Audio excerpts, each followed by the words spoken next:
So I'd like to thank everyone for joining us. I've got the great privilege of having Dr. Robert Silverman with me today. As you're all aware, we launched the Gut Barrier Panel back in September, and it's been going down incredibly well with our providers and patients as well. So what I thought we'd do is just, we've had a few questions about interpretation, about how you interpret that Gut Barrier Panel. So Dr. Robert, I thought we'd just have a short video, a few minutes or 5 minutes probably, just going through that, and then we'll get some questions from people after that. Sounds good to me. So as you guys are all aware, we've got the Gut Barrier Panel, and you know, we view this leaky gut as a continuum, hence why we've got, you know, these three various markers on the panel.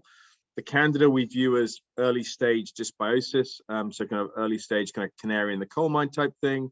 Zonulin, as you've seen Dr. Rob do, is looking at that function in terms of how well those tight junctions are functioning in terms of opening and closing, and then the occludin with his famous rubber band in terms of, you know, the structure in terms of they're still together or not. And so those are the three markers we chose, given that we've got that continuum. And then we said, let's look at the IgA as a near time localized marker, IgA being a secretory marker, so found localized in the gut, and generally IgA is early stage, and then the IgG, thinking of that more in terms of systemic and longer term. So in terms of trying to help people interpret how this gut barrier panel works, as we say, it's kind of almost level one with the early stage dysbiosis of the Candida, level two in terms of the function of the zonulin, and then occluding the structure of those tight junctions, and then trying to look at it from a perspective of localized in the gut and early stage with the IgA, and then more systemic in terms of with the IgG and the complement. And as we've talked about, and as you guys will all be aware now, it's included in the FIT 132 and 176, and also available for retest in terms of on its own as well. So the idea is to try and include it, so you're kind of getting two tests in one, in essence, looking at obviously the inflammation with the food sensitivities, but more importantly, you know, the gut health as well with this Gut Barrier Panel. Dr. Rob, a few comments from you on the panel and how it's been going? Panel's been going great. I've utilized it truly exclusively in my office, getting great results because it really answers the question of testing and not guessing. How do you really know the status of someone's gut? I mean, yes, you can do symptomology, but you want to do a very specific, accurate test, and this really does. Now, when you put together the food sensitivities with the leaky gut, it really is very interesting, because if you have a food sensitivity, it inherently means one of three things. You have a digestion problem, you do have a leaky gut, and you may have some dysfunction in your immune system. So this really answers all the questions. Two quick add-ons. I want to piggyback on what you said. The Candida is interesting for dysbiosis. We're supposed to have Candida.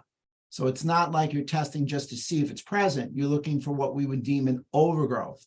Now, Candida communicates with the immune system and mimics something called IBD. So Candida is a great marker. In addition to the IgA, IgG, you also have C3d. So as you said, IgA is secretory, comes out at the beginning, implies an early onset immune response in the adaptive immune portion. The IgG is something that has a half-life of 21 to 23 days, so it takes a little longer to come out.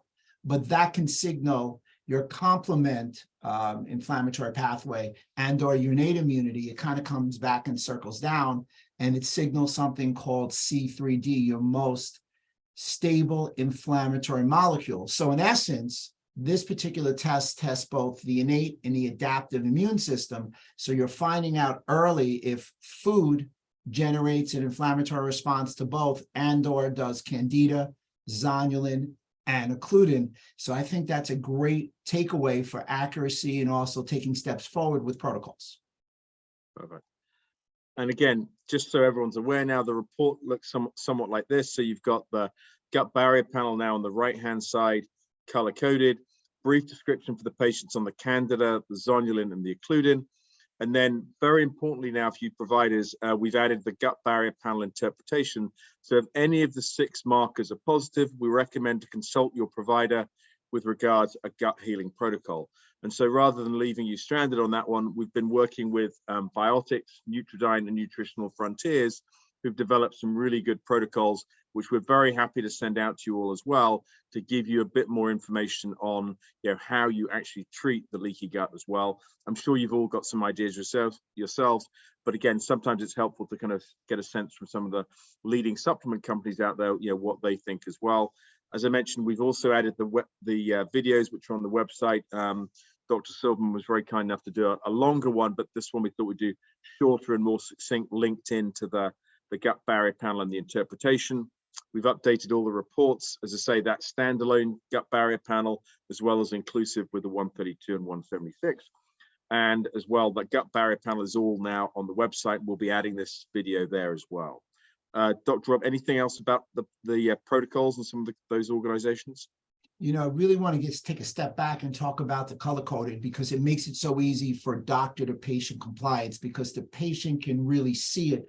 The color indicates the amount of inflammation that was induced from the food, and they can see it in a color form. So that explanation, your ability to elucidate to the patient is much clearer, and the patient now has got that visual aspect. Otherwise, just looking at a number, or, you know, like when they look at ranges, it doesn't make the same mark. This really is quite evocative for the patient.